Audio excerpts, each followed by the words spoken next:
L'annonce du prophète Malachie, donnée en première lecture, a façonné l'espérance de tout un peuple.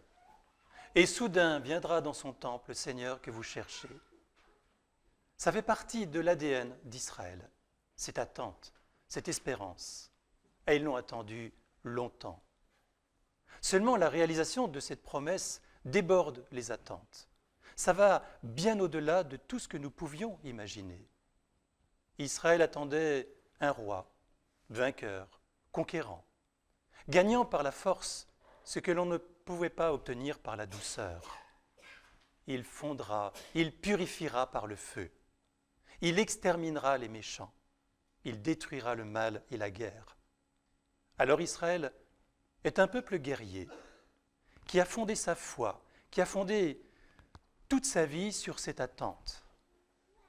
Mais voilà que dans le temple de Jérusalem, c'est un enfant qui entre, un bébé d'à peine 40 jours, un tout petit, vulnérable, fragile. Israël a été incapable de reconnaître celui que Dieu leur envoyait parce qu'il ne correspondait pas à ce qu'il pensait. Siméon, lui, a le cœur suffisamment ouvert pour le reconnaître et l'accueillir. Siméon découvre que Dieu s'offre dans un enfant, que l'enfance est le chemin que nous devons retrouver. C'est un petit enfant qui entre au temple. C'est en redevenant enfant que tu pourras reconnaître le Sauveur. Nous n'avons pas à entrer dans une voie guerrière, à combattre nos passions, à combattre le mal en nous. Nous avons plutôt à retrouver l'enfant qui sommeille en nous, ce tout petit, malmené par l'existence, brutalisé par les épreuves, ce tout petit qui a fini par se tapir au fond de nous-mêmes et qui n'ose plus s'exprimer. Il te faut retrouver l'enfant que tu es. Il te faut parcourir cette voie de l'enfance, car tout l'Évangile s'écrit dans ce cheminement. Le tout petit qui est en toi, le tout petit fragile, vulnérable, que tu as peur de montrer aux autres et que tu ne t'avoues même plus à toi-même. C'est ce petit-là seul qui est capable, qui est en mesure d'accueillir la puissance de Dieu.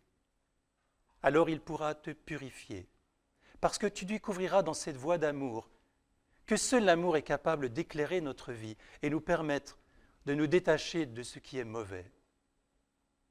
Reconnaissons-le, frères et sœurs, cette lumière qui brille aujourd'hui dans le temple, cette lumière que nous avons amenée en procession, bien souvent nous l'éteignons dans notre vie. Nous choisissons les ténèbres, nous nous enfermons dans l'obscurité, nous nous éloignons de ce qui pourrait nous guérir et nous sauver. Ne cherche pas tant à combattre qu'à accueillir. Ne cherche pas tant la voie de la force que celle de l'abandon. Retrouve cet enfant qui sommeille en toi. C'est par un tout petit que Dieu se révèle. C'est dans le tout petit qui sommeille dans ton cœur que Dieu te révélera à toi-même. Celui que tu es, vraiment. Celui que tu es en profondeur. Celui que Dieu a créé pour sa gloire. Celui que les autres attendent de toi. Nous avons façonné notre vie par nous-mêmes. Nous avons gagné bien des épreuves et bien des victoires par nos propres forces, mais il nous faut reconnaître notre impuissance. Ce chemin n'était pas le bon. Le bon chemin, c'est d'entrer dans son cœur. C'est de retrouver ce qui est frais, vif, innocent en nous. Cette part magnifique de beauté qui sommeille en toi, donne-lui toute sa mesure. Crois en toi-même. Espère en tes forces vives. Retrouve cet enfant. Il est cette part la plus belle de ton existence. Chaque Eucharistie nous confronte à cette rencontre. Pas seulement la rencontre avec Dieu qui s'offre et qui, lui, a vaincu le mal. Ça, c'est fait. Saint Paul l'affirme bien. Par sa mort sur la croix, Jésus a vaincu le diable, notre adversaire. Maintenant que c'est fait, ne cherche pas à combattre. Accueille. Entre dans cette voie de l'intériorité. Retrouve-toi toi-même. C'est le chemin de chaque Eucharistie.